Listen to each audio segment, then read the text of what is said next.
Cet invité, c'est Christophe de Roubaix. Bonsoir. Bonsoir. Alors, vous publiez L'Amérique qui vient aux éditions de l'Atelier. Vous êtes journaliste au quotidien L'Humanité. Vous avez couvert cette campagne présidentielle aux États-Unis. Alors, dans votre livre écrit il y a quelques mois, vous évoquez une vieille Amérique en train de mourir. Je vous cite, vous espérez en tout cas une nouvelle ère progressiste, métissée, portée par les jeunes et par les minorités. Alors, on imagine que la victoire de Donald Trump, ce n'est pas celle que vous attendiez. Personne ne l'attendait, mais du point de vue du poste d'observateur, analyste que je suis comme journaliste, hein, personne ne l'attendait.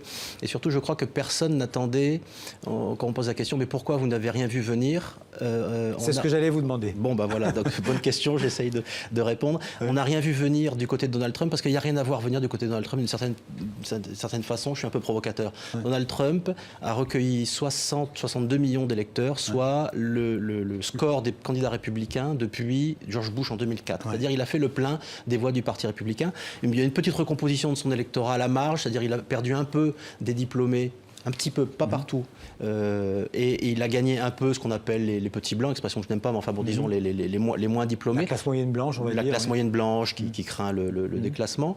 Mais globalement, il a retrouvé l'électorat traditionnel du Parti républicain. Pour vous, c'est clairement Hillary Clinton qui a perdu. Ah, c'est une défaite d'Hillary Clinton. C'est une défaite personnelle d'Hillary Clinton. C'est une défaite politique d'Hillary Clinton. C'est une défaite du clintonisme. Voilà, dans toutes ces ambiguïtés. Je pense que les électeurs, dans les 4 États du Midwest qui ont basculé, qui constituent, à mon sens, vraiment la surprise de ce scrutin, on a aussi fait payer à Hillary Clinton les politiques de libre-échange lancées par son mari dans les années 90 et qu'elle avait soutenues avant de dire, il y a peu de temps. Entre autres, l'ALENA, qui est un accord de libre-échange avec le Canada et avec le Mexique, qui s'est ouvert au Mexique après. Donc ça pose aussi la question des minorités, parce qu'en fait, cette Amérique qui vient, pour vous, c'était l'Amérique des jeunes, les minorités, et on constate quand même, et les femmes aussi. Et les femmes diplômées. Les femmes diplômées. Et on constate d'ailleurs que dans cette élection de la semaine dernière, enfin de mardi, le candidat Trump a eu plus de voix de femmes que Hillary Clinton, et plus de voix, je pense que si je ne me trompe pas, que plus de latinos, comme on dit aux États-Unis, ont voté pour Trump. C'est quand même un changement. Plus de femmes blanches ont voté pour pour le candidat Trump. Le gap, on dit en anglais, je cherche le mot, le fossé, pardon. Oui. Le fossé entre les hommes et les femmes est très marqué. Le vote masculin est très fortement pour Trump et le vote féminin très fortement pour Hillary Clinton. Sauf chez les femmes blanches où les deux sont à touche-touche. Mais même chez les latinos, Donald Trump a recueilli 29% du vote latino. Alors c'est un peu surprenant au regard de sa rhétorique, c'est vrai, mais c'est proche des 27% qu'avait obtenu Mitt Romney. Et en fait, sur chaque segment de cette coalition, on a beaucoup dit que les latinos étaient acquis aux 2/3, aux 3/4 à Hillary Clinton, et en fait c'est à peu près, c'est un peu plus de 50% des latinos qui ont voté pour 65. Qui ont voté pour Trump. Non, 65% des latinos qui ont voté pour Hillary Clinton. Ah, moi j'ai lu que les latinos étaient plus nombreux à avoir voté Trump que Hillary Clinton. Non. Vous êtes sûr? Ah oui, certains. Bon. J'ai revu les sondages sortis des urnes dans le New York Times. Non. En revanche, il a une part du vote latino qui est plutôt surprenante au regard de sa rhétorique. Et puis surtout, Hillary Clinton, par rapport à Barack Obama, perd 7 points chez les latinos. Donc, où ils se sont abstenus, où ils ont voté pour des candidats de troisième parti, notamment Gary Johnson. Gary Johnson recueille 300... des petits candidats. Des petits candidats, mais qui recueille 300 000 voix en Floride. Et Hillary Clinton perd 250 000. Donc, on peut se demander aussi si certains... Elle perd un peu du vote jeune, un peu du vote africain-américain. Mais qui sont les électeurs de Trump? C'est essentiellement ceux qui se considèrent, on pourrait dire, comme les perdants de la mondialisation? Non, je conteste cette thèse.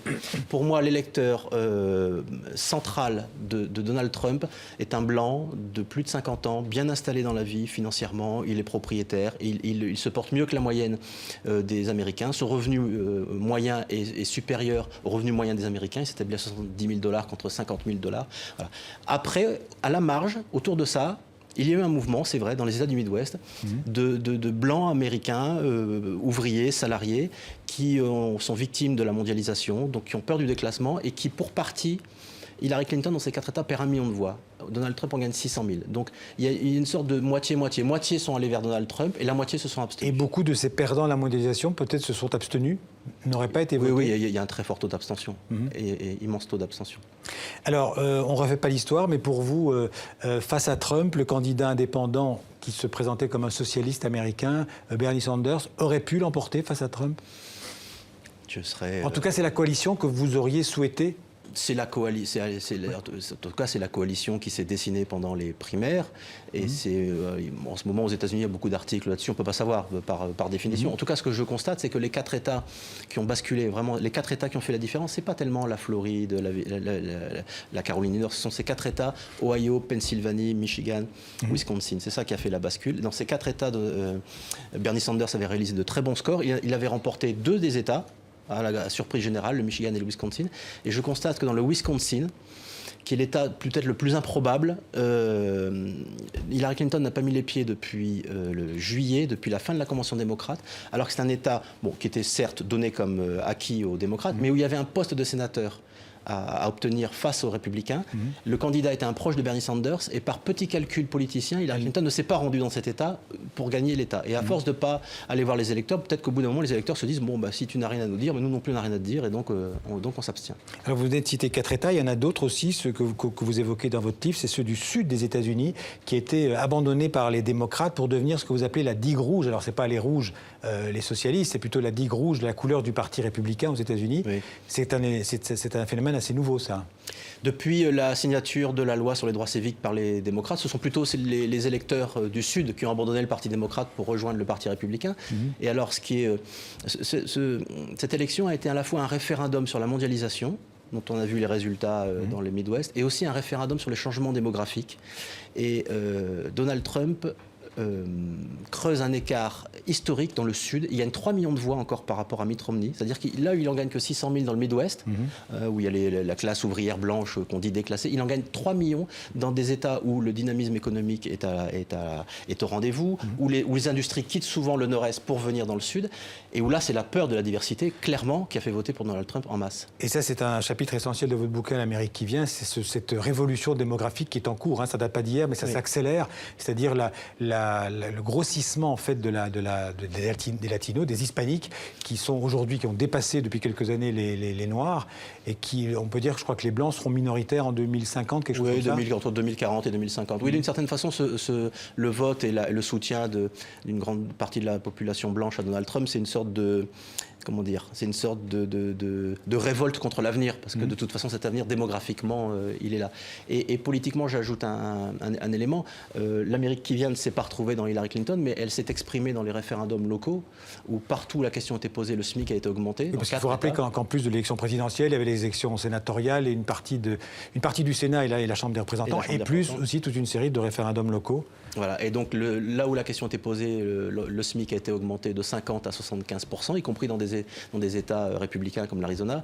La marijuana a été légalisée en Californie et dans le Massachusetts et dans d'autres États. Et le port d'armes a été encadré. C'est-à-dire que toutes les thématiques sociétales et du Parti démocrate, que porte le Parti démocrate dans sa plateforme adoptée en juillet, ont été adoptées dans les États. Mais il y a eu un blocage clairement avec la candidate, un blocage de type personnel et de type politique surtout. Vous diriez aujourd'hui que les 2 grands partis traditionnels américains, c'est-à-dire les républicains et les démocrates, sont 2 partis en crise? Oui, profondément. Oui, il y a une crise politique.